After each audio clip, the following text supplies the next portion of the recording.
Masana bwino alero lachisanu ndi nthawi ya nkhani kuchokera kuno ku MBC muli ndine Mike Mlongoti koma poyamba naye miti yake. Unduna wa zaumoyo wakhazikitsa mankhwala othandizira kupewa kachirombo ka HIV.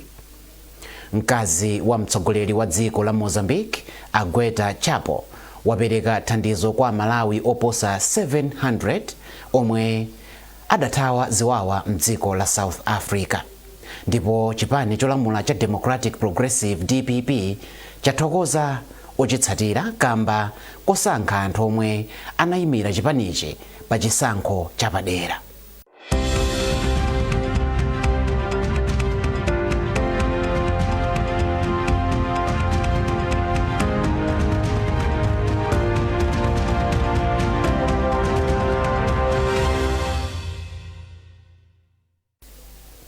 Takulandirani tiyambe ndi nkhani yathu yayikulu yomwe kuti unduna wa zaumoyo wakhazikitsa mankhwala othandizira kupewa kachirombo ka HIV omwe athandizire kuchepetsa chiwerengero cha anthu otenga kachiromboka kuchoka pa 12,000 kufika pa 4,000 pa chaka. Nduna ya zaumoyo Amadalitso Waloi yakhazikitsa mankhwalawa mu mzinda wa Lilongwe pamodzi ndi kazembe wa dziko la America kuno ku Malawi a Jonathan Fisher. Tili ndi zambiri mu ripoti ili. Dziko la Malawi lakhala dziko loyamba kukhala mgulu la maiko 10 oyambirira kupindula ndi mankhwala a lenacapavir omwe afikira anthu okwana 38,000 chaka chino. Mankhwalawa omwe aziperekedwa kawiri pa chaka ndi njira imodzi chabe yothandizira kupewa matenda a HIV and AIDS. Nduna zaumoyo Amadalitso Waloi ati mankhwalawa athandizira kuchepetsa matenda a AIDS pofika mchaka cha 2030. Boma linakhazikitsa maprepo siyana kuti kutakhala tikupereka prepo okumwa kenaka pakati pa kunabwera kabula yemwe amabayidwa kawiri pa mwezi koma lero litakhazikitsa injection imene yotchedwa lenacapavir yomwe izibayidwa kamodzi pa 6 months zomwe zikutanthauza ngati dziko tikupita pasogolo komanso tikugwiritsa ntchito science and innovation kuti matenda amenewa tithane nawo kuno ku Malawi. Kazembe wa dziko la America kuno ku Malawi Jonathan Fisher watsimikizira boma la Malawi kuti dziko la America liyesetsa kupereka upangiri oyenera komanso thandizo la chuma pa ntchito yopereka lenacapavir. Ndipo nduna yoona kuti palibe kusiyana pakati pa amayi ndi abambo Amerina Vicha atsindika kufunika kopereka mankhwalawa kwa anthu amene ali pa chiopsezo cha matendawa monga amayi oyendayenda. Sitingamakambe zakulimbikitsa amayi pa chuma, sitingamakambe zakulimbikitsa amayi pa ndale, sitingamakambe zakutetezera ana kapena kupasa anthu athu chitetezo ndi chisamaliro ngati anthu ali ndi matenda. Choncho kubwera kwa mankhwalawa kuthandiza kwambiri kuti amayi ndi atsikana komanso onse amene akhala pa chiopsezo athe kutetezeka. Kuyambira mchaka cha 2010 dziko la Malawi lachepetsa chiwerengero cha anthu omwalira kamba ka matenda a AIDS, lachulukitsa chiwerengero cha anthu omwe mankhwala a ARV komanso kuchulukitsa chiwerengero cha anthu omwe akuyezetsa kachirombo ka HIV. Trust Office, MBC, Lilongwe. Unduna wa zaumoyo wati chiwerengero cha wanthu opezeka ndi TB chakwera ndi anthu 12 pa 100 aliwonse mu gawo loyamba la chaka chino kuyerekeza ndi chaka chatha. Izi zadziwika m'boma la Salima pamene amaunika momwe ntchito yolimbana ndi TB komanso matenda akhate ikuyendera mdziko muno. Meklina Chirwa walemba ripoti.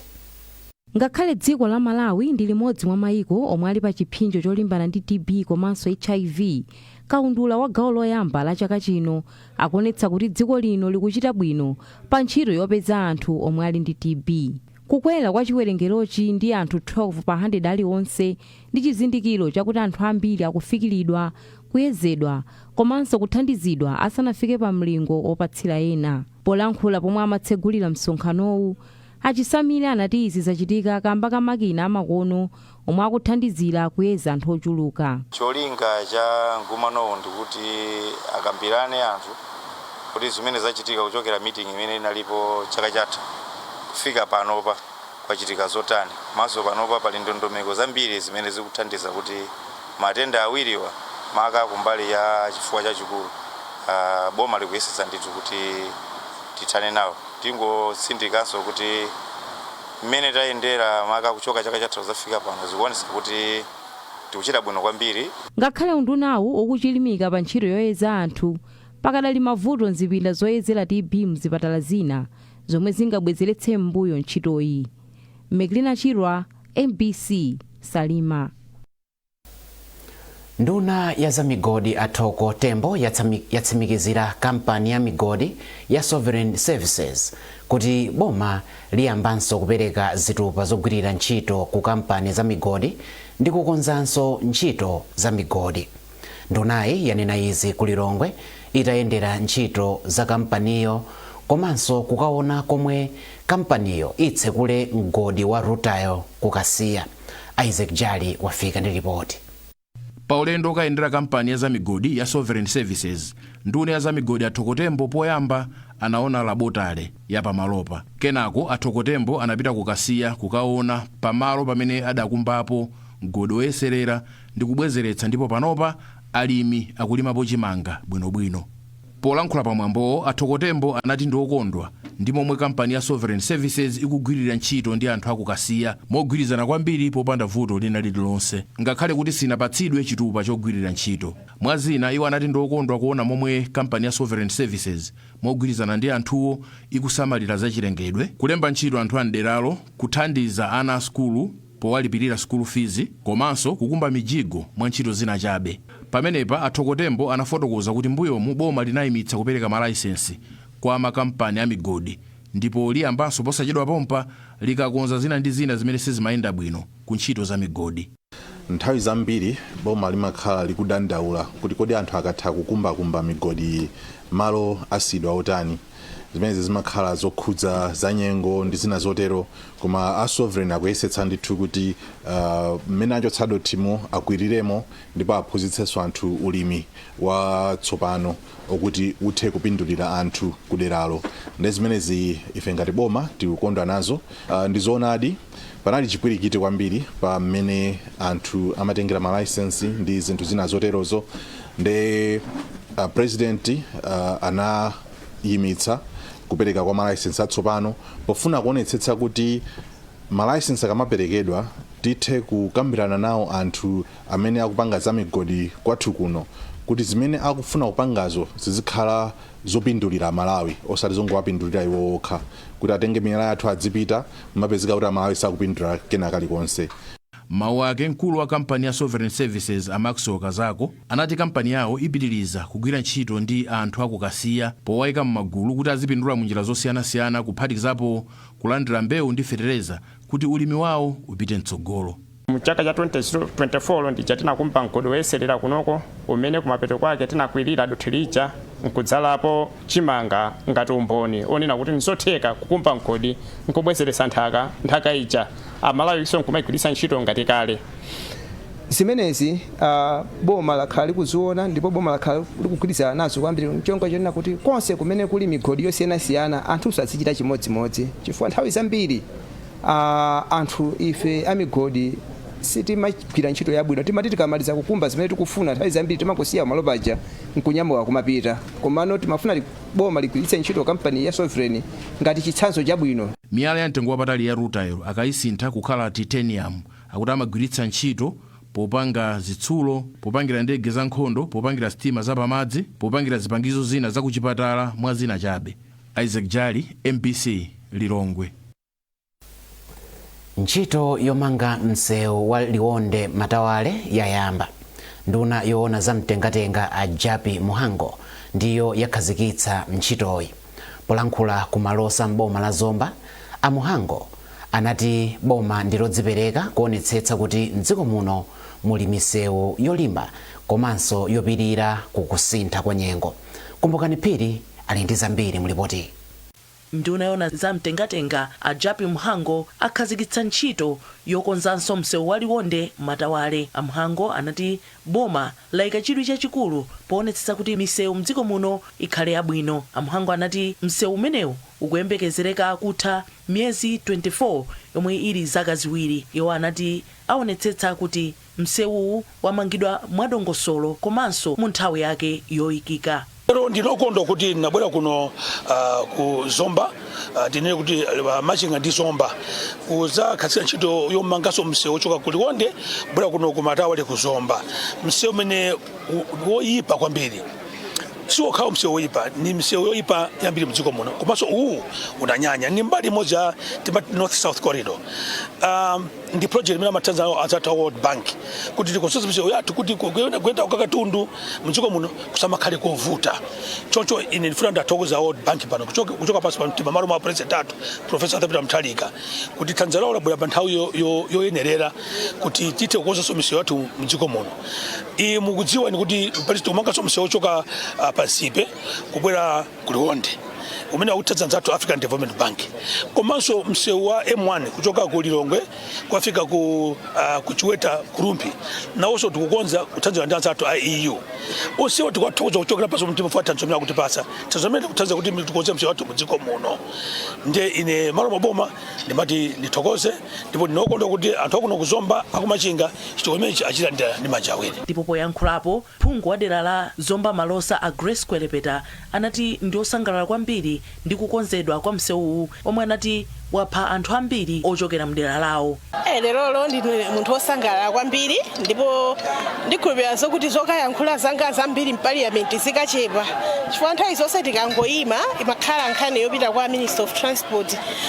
Ndikhulupirira zoti vinini yomene mafika malo ano munavutika kuti mufikebe kunoko ngakhale akwirira munatha kuona kuti maenje amene aja analoti nkhani ya magalimoto komanso si magalimoto chifukwa magalimoto aja akamathawa pothole amapezeka zoti akwagunda anthu oyenda amenewo amakhala azibale anga akuno ku Zomba Malosa achina malemia moti anthu ambiri ataya mioyo komanso ali ndi zilema zosiyanasiyana chifukwa cha mmene msewu unalili. Ndiye munga ine phungu wa dera lino ndine munthu wosangalala kwambiri kuti msewu umenewu apanga lonchi komanso sikupanga lonchi kokha ndaona kuti kwabwera zida zomwe ziyambike chifukwa mwina wina atonati angopanga lonchi sayamba koma nditha kusimikizani kuti contractor wayamba chifukwa maenje amene akwiriridwa lero ndikusonyeza kuti contractor amene wayamba ntchito. Wapampando wa bungwe la Roads Authority watsindika zokuti aonetsetsa kuti msewu umangidwe mu nthawi yake komanso utsatira ndondomeko zonse zoyenerera.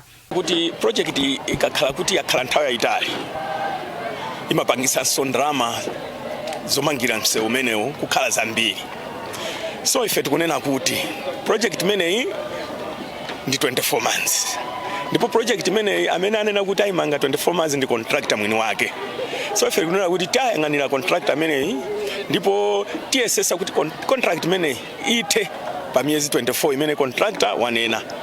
Izi zitheka chifukwa chakuti nthawi zambiri mwina project imachedwa chifukwa chakuti ndalama zomangira msewu umenewu mwina zacheperako koma iyi project yokuti atithandiza World Bank ndalama yake ilipo ndipo chiyembekezo chathu kuti project imeneyi itha nthawi imene contractor wanena kuti ayimaliza project imene ili 24 months. Ife maso athu ndikuyang'ana kuti project imeneyi ithe 24 months komanso pamene kuti tithe 24 months imangidwe mwabwino. Msewu wa Liwonde Matawale omwe uli wa makilomita 47 ukulandira thandizo kuchokera ku bungwe la World Bank.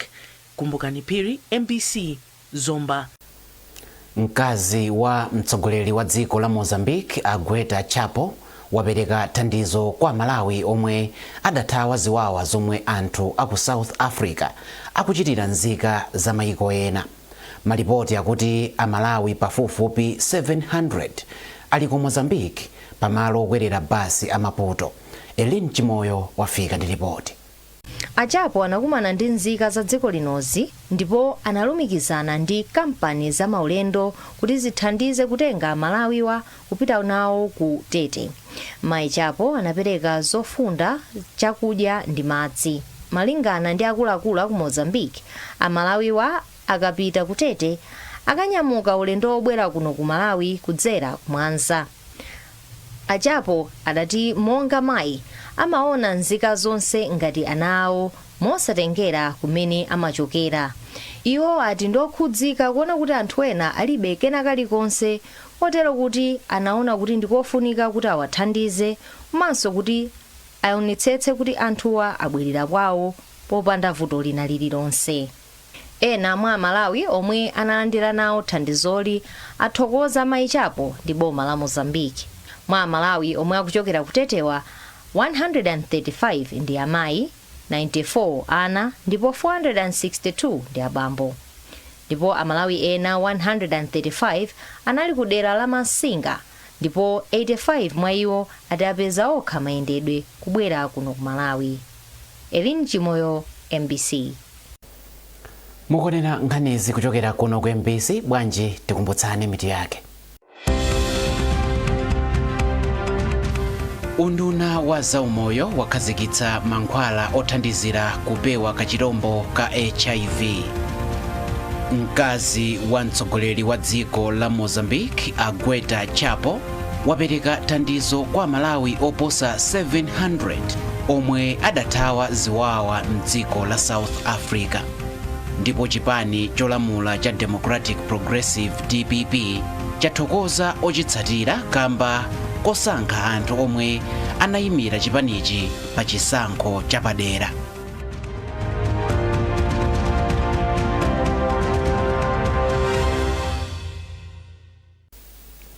Takulandiraninso ku nkhani zathu. Komiti yapadera ya nyumba ya malamulo yomwe ikufufuza ngozi ya kuchikangawa lero yayamba kumva umboni kuchokera kwa Moses Ntakomwa omwe anali nzawo wa malemu Saulos Klaus Chilima. Mu umboni wawo Ntakomwa auza komiti kuti analandira foni kuchokera kwa Major General John Nsonde madzulo apa 10 June yemwe adawauza kuti ndege yomwe inatenga wachiwiri wakale kwa mtsogoleri wa dziko lino pa nthawiyo yapezeka komanso kuwapepesa kamba ka imfa ya nzawo malemu Dr. Saulos Klaus Chilima. Umboniwu ukusiyana ndi umboni omwe akuluakulu ena aboma komanso zomwe mtsogoleri wa dziko lino pa nthawiyo adanena kuti ndege ikufufuzidwabe. Mtolankhani wathu Trust Office akufotokoza. Kwakukulu timene kuti komiti yamalize kumva umboni kuchokera kwa anthu awiri.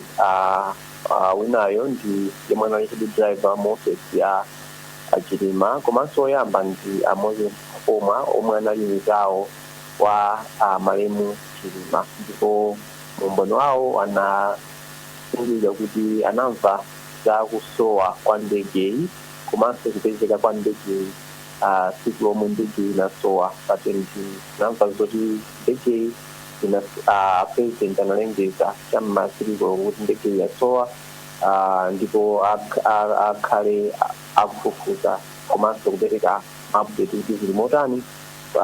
Ndipo siku limene linabisa mthenga kuchokera kuboma usanafike koma iwo akuti Moses Ntakomwa akuti anamva zoti ndegeyi yapezeka siku lomwelo chakumadzulo cham'mapasi 8 kuchokera kwa mmodzi mwa akuluakulu a asilikali omwe anazisa zakusowa kwa ndegeyi, zakupezeka kwa ndegeyi komanso zakufa kwa anthu amene ali ndegeyi. Mmene siku likupitilira ndi ena atinso amene akuyembekeza kufika ku komiti imene ndi kupereka umboni wawo. Tikuyembekezera ena aidi na muluzi yemwe anali ngati kapena yemwe ndi mwana wa mkazi wa Maisha Niu Muluzi.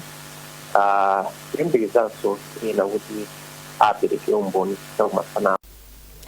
Tili pa nkhani yomweyi mmodzi mwa akuluakulu ku Malawi Defence Force Brigadier General Dan Kuwali wauza komiti yomwe ikufufuza ngozi ya ndege yomwe inapha wachiwiri wakale kwa mtsogoleri wa dziko lino ndi anthu ena 5 kuti iye sanatenge nawo mbali pa dongosolo lotenga ndege yomwe anakwera malemu Dr. Saulos Klaus Chilima.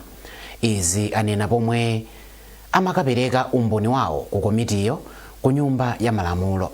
Austin Fukula wafika ndi ripoti. Brigadier General Kuwali analandira pempho kuchokera kwa Joshua Valera kuti malemu Dr. Chilima akufuna kugwiritsa ntchito ndege.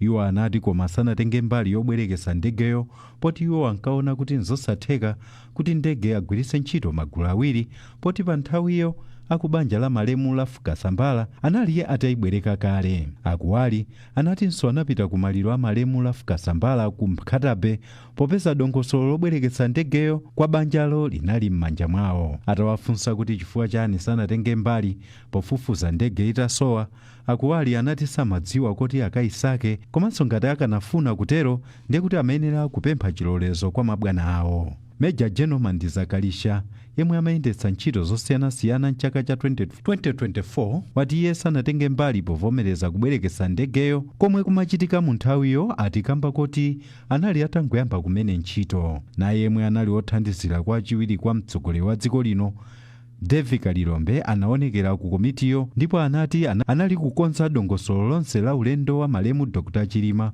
opita ku Mzuzu. Akalilombe anati anaonetsetsa kuti pabwalo la ndege panalibe chiopsezo china chilichonse mmene wachiwiri kwa mtsogoleri wa dziko lino nthawiyo ankakwera ndege pamodzi ndi anthu ena. Ine tsiku limenelo tinkagwira ntchito mmene timagwirira normally ndiye tinakweza amene amakwerera, tinaonetsetsa kuti ulemu wawo nthawi zambiri akamapita kumaliro timatha kuti ayi asakondekabe angoenda tisapasani moni ndi anthu ambirimbiri presentation line tikayitana anthu amagule koma kupita kumaliro zonsezo tinaonetsetsa kuti ayenda mopanda zinthu zopinga zina zilizonse. Komiti yofufuza ngozi ya ndege ipitirira lachisanu kumva umboni kwa anthu osiyanasiyana kuphatikizapo abale a Shanilu Zimbiri yemwe anali mlangizi kwa wachiwiri kwa mtsogoleri wakale wa dziko lino. Austin Fukula, MBC, Lilongwe. Chipani cholamula boma cha Democratic Progressive DPP chathokoza anthu ochitsatira kamba kosankha anthu omwe anayimira chipanichi pa chisankho chapadera cha aphungu ndi makhansala chomwe chinachitika mdziko muno. Poyankhula ndi MBC, mneneri wa chipanichi a Shadrack Namalomba wati izi zikusonyeza chikhulupiriro cholimba chomwe anthu ali nacho pa chipanichi. Iwo anayankhula ndi olemba nkhani wathu Jeffrey Chinawa. Chipani cha DPP ndi chipani cha dziko lonse cha Malawi wonse Malawi. Ndi chipani cha pamalo ponse, ndi chipani cha aliyense. Ndiye pamene tikutuluka mu zisankho zimenezi, pamene tikupeza aphungu kumulunguzi kubalaka uko, kupeza so akhansala kumachinga komanso membala amene ndi watu koma anayimira independent, tikuti ndi chinthu chabwino kwambiri ndipo tikusangalala ndipo tithokoza aliyense amene agwira ntchito kuti tikapeze mipando ngati imene. Izi zikungoonetsera anthu poyera kuti chipani cha DPP ndi chipani cha wina aliyenseyo, ndi cha Malawi wina aliyenseyo, chidera lina lililonselo mu dziko lino lathu la Malawi. Titero tinakakonda kuti nakawina mipando yonseyo, komano mwachache satafuna tingothokozaso Mulungu, tithokozeso Yesu amene agwira ntchito tapezabe mipando ina ndipo tithokoze. Ndiye mwina kupita chisogolo muyikendera mbeko zotani funa kuonetsetsa kuti pamene mutenga nawo gawo msankho zotere mwina muzikhala ndi mwayi oti kutenga mipando yonse. Ndero kuti pali pena ndi pena pamene tabwereranso taunikira kuti tinakachita bwino apo, mwina zinakatichitira bwino apo, taunikira kale ndipo tikhala tikuzikonza kupita kutsogolo, chifukwa titeronso kuti umaphunzira pamene walepheranso. Sikuti kulephera ndikoyipa yayi, pamene walephera ndi pamene so umaona kuti ndinalephera chifukwa chani, ndio umaphunzira ndikukonzanso zinthu zako ndimapita patsogolo. Ndiye titero kuti kumadera kumene sinachite bwinoko tileke ngati kulilongwe, tinayesetsa ndithu mpana kukhala namba 2, ndiye tikutaunikanso kuti chimene chinatipangitsa kuti mwina mwake tisakhale namba 1 ndi chani. Ndiye zimenezo tikhala tikuzikonza, tikamabweranso kutsogolo kuno kudzakhala mwayi wina tidzakhala kuti no tikuchita bwino kutsogoloko. Koma meta fotokozera kale kuti ndi chipani cha pamalo ponse chawina seyo, si chipani chokuti timachita kusankha kuti kapena ichi ncha dera ili kapena ichi nchawa, ichi chipani chawina aliyenseyo cha malo ali. Ndipo munkhani za masewero, osewera oposa 100 athambitsana pa mpikisano wa masewero apo omwe akonzedwa ndi komiti yoyendetsa masewero wa mchigawo chakumwera. mpikisano uchitika loweruka lino mu mzinda wa Blantyre. Mlembi wa komiti a Blessings Matia akufotokoza zambiri. So far anthu ambiri apanga register bwino zikuona ngati ndikuti kuma ku Southern kuno anthu anakhala ngati puyi anaisowa. Ndi so far panopo tisanatseke akwana 106. Koma chatisangalatsa kwambiri nchonena kuti we have players from Palombe and also from Neno. Oti ndi madera atale kuti ambiriwo akhala mwina Friday akufika kuti adzapange adzasewere nawo tournament imene. Chipena tournament imekha discipline anthu asangalala. Komanso mwina pakuzokhala pali zovuta ziwiri zitatu zimene ndekuti kamabwa tournament ena rekhala kuti zikonze kuti mpani zifike pa level tournament iyo ikamakhala tikupanga wina azikhala kuti wasangalala naye. Chotsatira ndi choti tikufunanso tipeze mwina ma sponsor ngati mene alili ma sports discipline akuluakulu kuti tiyambe ligi yathu mene mukudziwira kuti ngati ma region enawa ligi yawo anayamba maka ku Central Region. So timembekeza kuti mwina koma thera August or kumayambira September na feso tipeza tikapeza sponsor wabwino ndithu oti atikira ndalama zokwanira kuti matimuso adzandiranso ndalama mokwanira ndikupange ndikumakweza sports yathu ya pool ndi zimene tikhati kudikira koma tuyembekeza kuti mwina aona mmene tiyenderetse tournament iyi ndoti akhala osangalala kuti ayi khangati anyamatawa abwera ndi zinthu zakuphi. Ndi nkhani imeneyo tafika pamapeto pa nkhani zathu masanano, koma tisanasiyane tionenso mitu ya nkhanizi. Unduna wa zaumoyo wakhazikitsa mankhwala othandizira kupewa kachirombo ka HIV. Mkazi wa mtsogoleri wa dziko la Mozambique Agweta Chapo wapereka thandizo kwa Malawi oposa 700 omwe adathawa ziwawa mdziko la South Africa. Ndipo chipani cholamula cha Democratic Progressive DPP chathokoza ochitsatira kamba kosankha anthu omwe anayimira chipanichi pa chisankho chapadera.